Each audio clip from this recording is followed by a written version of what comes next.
KPBS On Demand is supported by UC San Diego's Art Power, presenting jazz drummer Michaela McCraven on October 19th at UC San Diego. Tickets at artpower.ucsd.edu.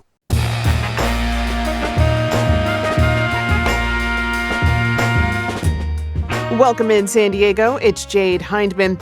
On today's show, Beth Accomando gives us a preview of the San Diego Filipino Film Festival. This is KPBS Midday Edition, connecting our communities through conversation.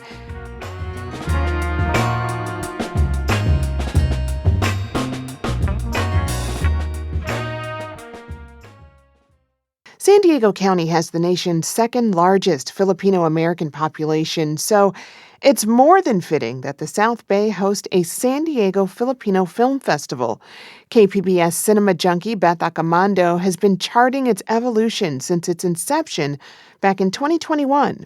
To preview this year's festival, she speaks with founder Benito Bautista and programmer SDFFFSami Andico at their Liberty Station office. Take a listen. Benito, we are on the eve of another San Diego Filipino Film Festival. Is there anything new or different this year? Well, again, thank you very much, Beth, for having us. And yes, for the past 4 years, we've had the film festival run for 6 days. This time, it's a compressed one. It's a 3-day film festival. We want to focus on celebration and community and healing. And there will be a lot of parties, and at the same time we are going to go back to how we started. We're going to focus on opening the film festival with a series of amazing short films. And one thing that's kind of different this year, we have Visions and Voices to talk about film markets and programming for international film festivals and premier film festivals. This is really amazing. And at the same time, one of my films, which is a feature documentary at the moment, The Road to Sydney, will be a community presentation at the San Diego Filipino Film Festival. And then after that, we have the Barrio Rising Queer After Party celebration. Yeah. So it must be exciting for you to have one of your own films at the festival this year. Tell us what the film's about. So The Road to Sydney is a feature documentary, wrote and directed. It took about 78 years in the making. The Road to Sydney follows the Philippine dance master and choreographer Sydney Loyola, who found refuge in dance after a childhood of bullying in Palawan. That's one of the islands in the Philippines. That's where she grew up.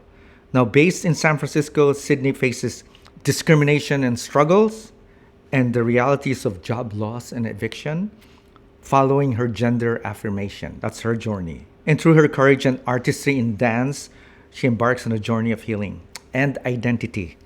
I want to create movement in that music. I want to recreate that memory being performed by a person of a Filipino heritage, but her technique is Western. So I want to incorporate that Western technique to the traditional form. You can learn from the Western world, but never lose your roots, because your roots makes you the being that you are today. And in the end, she's going to try and reconcile and reconnect with her estranged father. And because she's a dance master, she wanted to create a dance that she can offer to the very place where she was born, and that's in Palawan. So The Road to Sydney is a human story with trans people in it, but at the same time, it's an expression of dance, as an art form, as a support system, a sort of a haven for counseling and healing, especially for the trans community, So yeah, and you can see the evolution of Sydney as a human being as well. And Sammy, you are a programmer with the film festival. What was this year like in terms of the films you were getting to see and the choices you had to make? Yeah, absolutely. This is actually my second year as a programmer, and I felt like this year was quite difficult. We had over 100 submissions to the festival this year, and what I noticed is that, obviously all art reflects the time that they were created in, and I felt like this year was no exception. I feel like we have a lot of films covering things like climate change, familial relations, LGBTQIA, like identity, and things like that. So it was a tough decision, but I believe we have a very strong set of films this year. So are there films that will complement Benito's films in terms of themes? Absolutely, yes. We have 2 shorts that were really interesting. There was Lip Sync Assassin and Zenaida, and they are about individuals in the LGBTQ community, and especially like drag queens. So they're 2 really interesting ones. I present to you the living legend, Zenaida. I haven't been in a long time. I'm not gonna have you talk like that, madame. What was I thinking? I can't do it. I'm going to cancel. Wait! Mom, you've been looking forward to performing again. But I haven't performed in over 20 years. And for people who may not be familiar with the festival, this doesn't focus just on Filipino filmmakers, but also Filipino American, correct? Correct. Yes. So we have filmmakers from the U.S., back home in the Philippines, from Europe and Canada. So it's a diverse group of voices, Filipino voices from all over. And talk about the shorts program, because these are always exciting because you have so many different films that everyone is bound to find something good. Absolutely. Like, we have several programs going on this year, and a lot of them have different stories and different diverse narratives. A lot of them talk about like the struggles of overseas Filipino workers, which aren't really explored in a lot of media. Familial relations, as I mentioned earlier, is a huge topic this year too, especially with like queer individuals and their family members. One documentary was Sunny, directed by Rufio St. George, was a really good exploration of like familial relations, like a queer individual and their parent. Honestly, all of the films this year, they just showcase like how nuanced and diverse our stories are within the community. It's like a testament of art as a way to heal and bring people together. And one of your films, I don't know if it's a centerpiece film, but one of the films where you actually have someone coming to speak at the film is Sunshine. So tell us what this story is about. Sunshine was actually, in the beginning, was banned in the Philippines because it talks about abortion. We don't have abortion in the Philippines. So, but now it's accepted. The film is now accepted, and people are really going to the film. It's a story of a young woman who is now going to compete in the Olympics for ballet and ribbon dance. Next, Jimmy. Sunshine Francisco from the Philippines. And she has a dilemma because she's going to have a baby. But that is actually the conflict, having a baby. And so where will that go? How is she going to talk to the father of the baby and maybe the family of the father and also her family? Director Antoinette Downey really did a great job in actually creating a shadow as a symbol of the baby, as a symbol of a child, right? An inner consciousness and conversation, and that's a shadow, and that's really amazing in the film. Maurice Racal, as the lead actress, really did an amazing job, and we are so fortunate to have her. We are going to have Maurice Racal with us, so that's Sunshine. That's the centerpiece and closing night film. And Sammy, as a programmer, what's the importance of having filmmakers and actors present for the audience to engage with?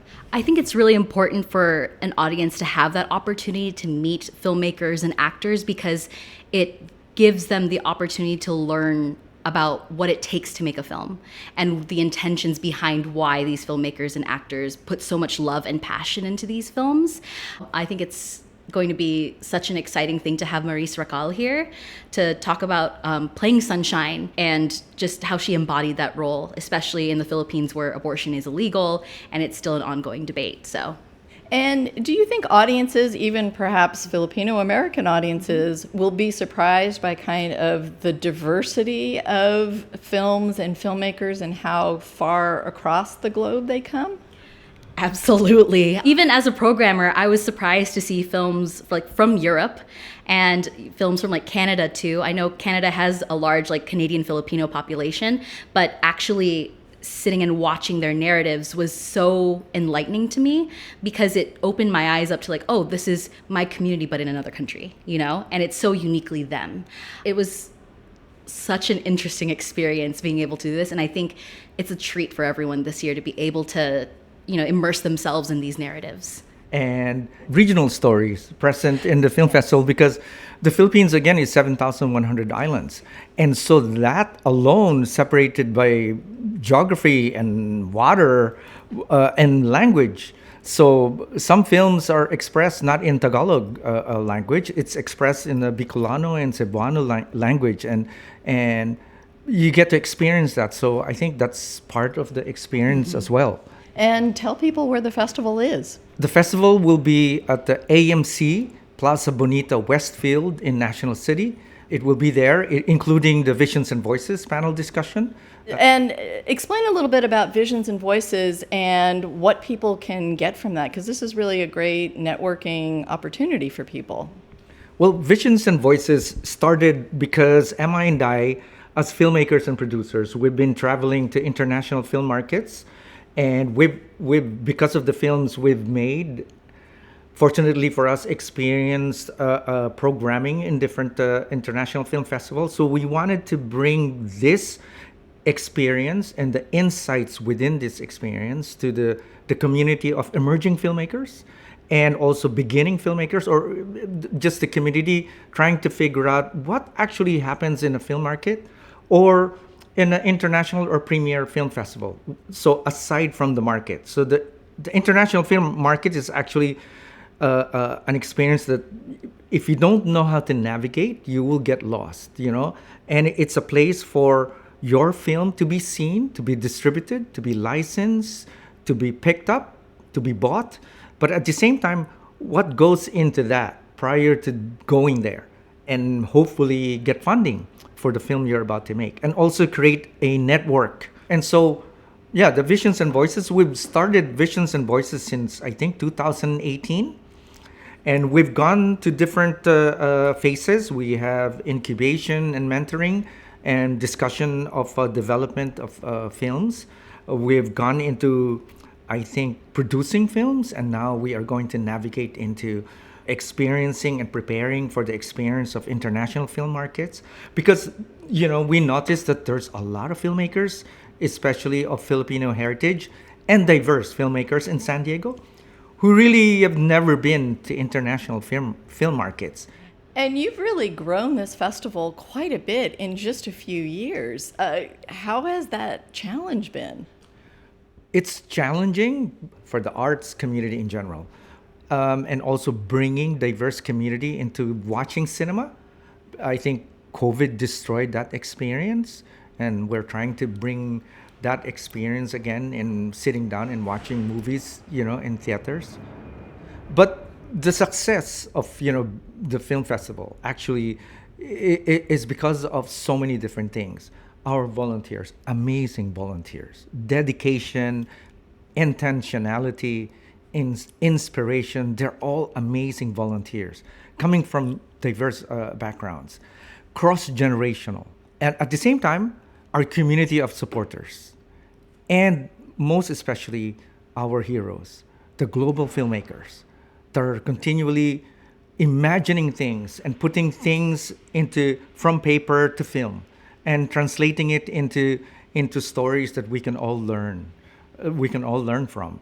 And that's something that we are excited about. When we started, we were thinking, I wonder if there will be filmmakers from our community in San Diego and maybe LA that will participate.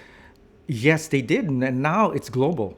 We have people from Europe, from Asia, from the Middle East, from Canada, Southeast Asia, that are really excited about the film festival and really wanted to to bring their stories to our audience, so that's what's amazing. So yeah.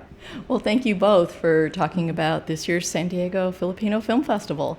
Thank you. Thank you, Beth. And we'll see you at the San Diego Filipino Film Festival. Yes, indeed. That was Beth Accomando speaking with Benito Bautista and Sami Andico of the San Diego Filipino Film Festival.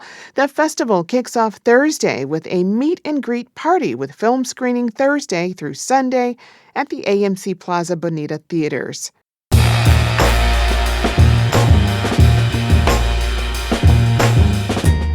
That's our show for today. I'm your host, Jade Hindman. Thanks for tuning in to Midday Edition.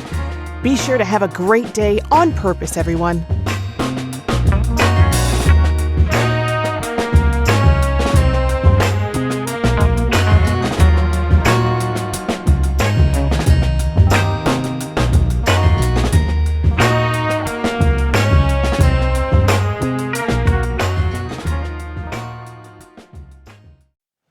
Here in Southern California, we know all too well the devastation wildfires can cause. That's why our mission is to stop the next one before it starts.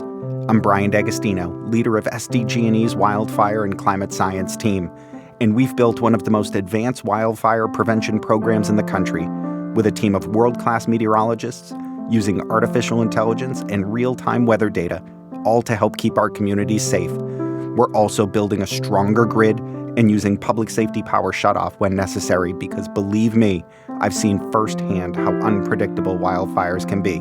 But here at SDG&E, we face that uncertainty head-on to help keep you safe. Learn more at sdge.com/wildfire safety.